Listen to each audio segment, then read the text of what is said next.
Hello and thanks for checking out ChartGuys.com. We're proud to be one of the most successful technical analysis communities online, teaching you the skills to become a more confident, effective, and informed trader.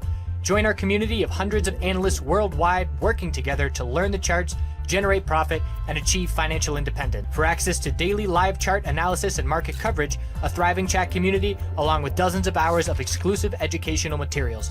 We look forward to seeing you. Let's check out some charts. Hello everyone, checking in on the S&P 500 and general markets after a ripper of a day with the market up over 4.3%. This is a huge boost of confidence to the market. Could we drop to lower lows? Absolutely. In my opinion, that has to see magnificent escalation in order to happen.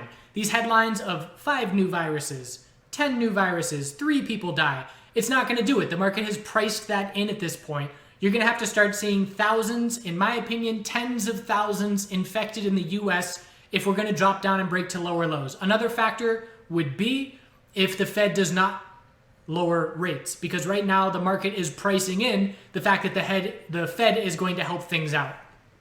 So that's my opinion on things. Obviously, that's not technical analysis based, but what is based on technical analysis is the size of the bounce. If this is our top, which there's no indication it's our top just yet, although there is some action after hours, we're down a couple dollars here, but we would have to see from the close today a pullback of over 7% to drop to a lower low. So in my opinion, to see that 7% pullback, you're going to have to see notable fear associated with it, and a lot of that fear has already been priced in.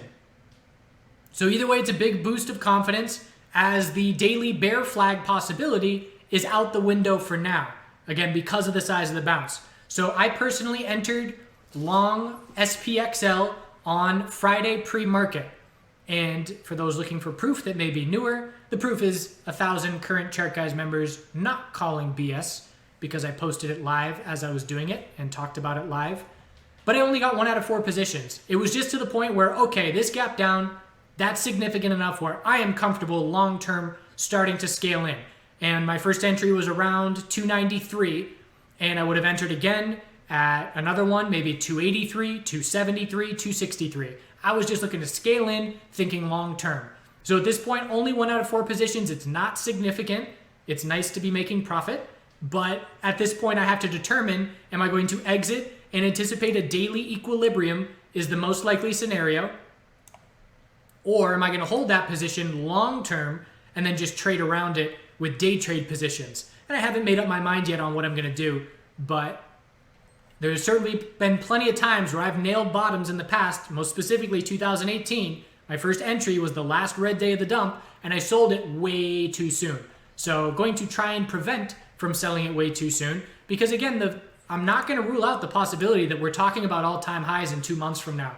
So can't have a bias in either direction. Price action will be king, and we'll take it one day at a time. So the hourly uptrend is our guide right now. As long as the hourly uptrend remains intact, we're going to be looking at the bounce not being done yet. When we lose the hourly uptrend, we'll say, okay, our daily lower high has been set, and we'll then look for a higher low compared to the bottom. Our last hourly higher low is 298.98, so anything above that level keeps the hourly uptrend intact. We had a massive short squeeze at the end of the day on huge volume where we just ran $10 in an hour and a half. I personally ended up playing bearish today in the morning, and that went really well. I did a lot of flips while live. I might upload that live video just because I top fished 299.11 up near the high of the day, exited half, re-entered half, exited half, and then when the 5-minute trend change, exited everything. And that went really well. So bigger picture, mostly cash, small bull swing position, and taking it one day at a time with the hourly uptrend as our guide. IWM, a much less significant bounce. You can compare things by looking at the percentage retracement. So you look at the size of the pullback and how much have we bounced in that pullback. And we need about 1% more for SPY to be at the 50% retracement. And you look at IWM, what's the midway point here? We're not even close. So we would have to see a move into the mid 150s. So a bit more recovery going. Could this be a daily bear flag? Yes. If SPY looked like this, that would be the case as well.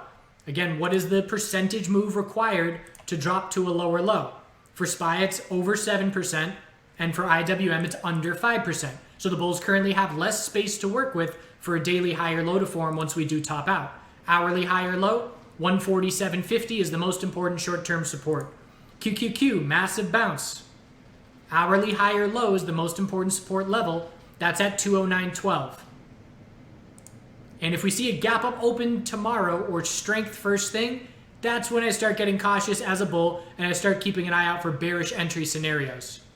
Because again, I feel the most likely scenario in this setup is going to be a daily equilibrium and tightening range into next week. XLF, not as strong. And part of the reason that I was confident going bearish in SPY this morning is we double topped on XLF at the high of Friday first thing and rejected. So the high of Friday was 26.85. And there it is, 26.85. And the high of today was 26.83. And as soon as we rejected from that, had a little bit of confidence short-term bearish. But the hourly higher low is 26.84. And that is our guide as we look for the daily lower high to be set. XLV, massive bounce. Hourly higher low, most important support. That's down at 94.16. Looking for the daily lower high to be set sometime in the next couple days. Potentially tomorrow. Again, if we start with strength tomorrow, I'm going to be scouting for that daily lower high to start forming. Biotech sector, massive bounce. Hourly higher low of support. Not really clearly established. If I had to pick a level, it would be $90. And again, looking for the lower high to be set. Looks like we're already past the 50% retracement at this point. Pulled back $14. 91.75 would be the 50%. So we're over 50% retracement on the biotech sector. SMH, nice strong close. Hourly higher low is 132.46. So again, just a rough overview. Bounces are significant. Odds that we drop to a daily lower low from where we just came from is not the most likely scenario.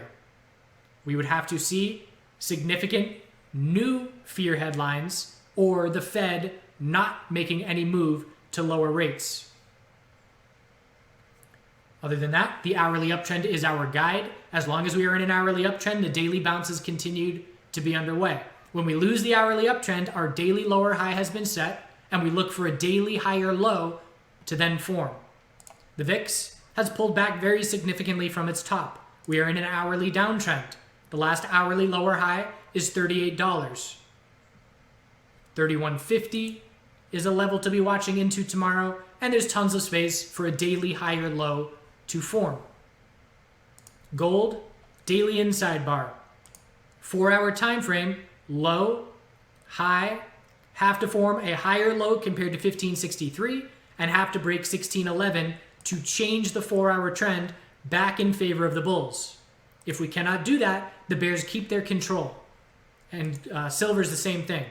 Daily inside bar, 4-hour, must hold 1639 and break 1706. Bulls have proving to do in the precious metal space. Miners held up really well. They had a strong close regardless of the fact that the metals were not doing much bullish after the bell rang today. So the strength today, just like the weakness has been attributed to the market weakness, the strength today can be attributed to market strength for the most part. Let's just look at where we opened and where we closed. We're looking at about 3% between where we opened and closed. And you look at what gold did from the open to the close. Open at 9:30 a.m. and we closed down. So the miners were up and gold was down from when the bell rang to when the bell rang. That being said, we are just looking for a daily lower high to be set on NUGT, and the hourly uptrend is our guide here as well. Bulls trying to form an hourly higher low at 25.28. Need the new high of the day tomorrow for us to say our higher low on the hourly has been set. Oil, very similar to SPY today. Hourly, higher low, 46.45, strong close. Just looking for a daily lower high, anything under 54.45. And the size of the bounce, we're not close to the 50% retracement yet. Solid bounce, 4-hour trend change, but just looking for a daily lower high. Natural gas bounce is underway, just looking for a daily lower high. I would consider anything under 203 as that lower high. We do have a 4-hour trend change attempt here. Not really much significant follow through. 177 is a bit of a double top at this point. Bulls want to get a nice move clear up to 180 for some follow through. So congrats dip buyers. Again, lose your bias. If you think we're going lower, put yourself in scenarios of if we go higher and go back to all-time highs in a month. If you think we're going higher, put yourself into scenarios of what it would take to head back down to our lows and drop to lower lows. If you want to see maximum market fear, I said this a week ago in a video, look at historically how we recover from dumps. They are V-shaped bounces, higher lows, and continuation. V-shape, higher low, continuation. V-shape, didn't even need a higher low. V-shape, higher low, continuation. You want to see real market fear? Make this bounce drop to a lower low. That will be massive different. A lot of people are saying this time it's different. If you want to prove that it's different this time, V-shape to a lower low, because you do not have that happening anytime in the last few years. Hope things are well. Protect your trades. Don't get overconfident in any direction. Treat every day as a fresh, clean slate. And we'll see you soon. And we'll end it here with a little nature story. So yesterday out planting some more seedlings in trays, keeping them inside for now, but broccoli, cauliflower, I already did tomatoes and flowers and cabbage and all that good stuff. And the geese are back. So we have the 2 ducks that are back, and they're here every day now. And 7 of the geese returned, and they grew up here last year. They left a little bit sooner, but it was a family of 5 babies and 2 adults, and they're all back. Not sure if they're going to breed again or what, because it's going to get crowded quick, but they were all in the pond, and I left out the front door, and I looked down the pond, and I saw the ducks and the geese all really close together. I thought, that's strange. And then I saw they were all looking in the same direction. And this was middle of the day, about noon, and there was a brown fox. I thought it was a small dog at first, but there was a fox walking around the edge of the pond, and it made its way like it wanted to get into the pond. There was no chance it was going to get any of these animals, and the geese all started, as the fox started to try and make his way to water's edge, the geese started to square up against him and let him know that that wasn't going to fly. So first time I've seen a fox on the property, and a very interesting dynamic. The geese and the ducks get along really well. They definitely hang out with each other and let each other get close and don't mind each other. So we'll see how the family unit develops from here. Do good things.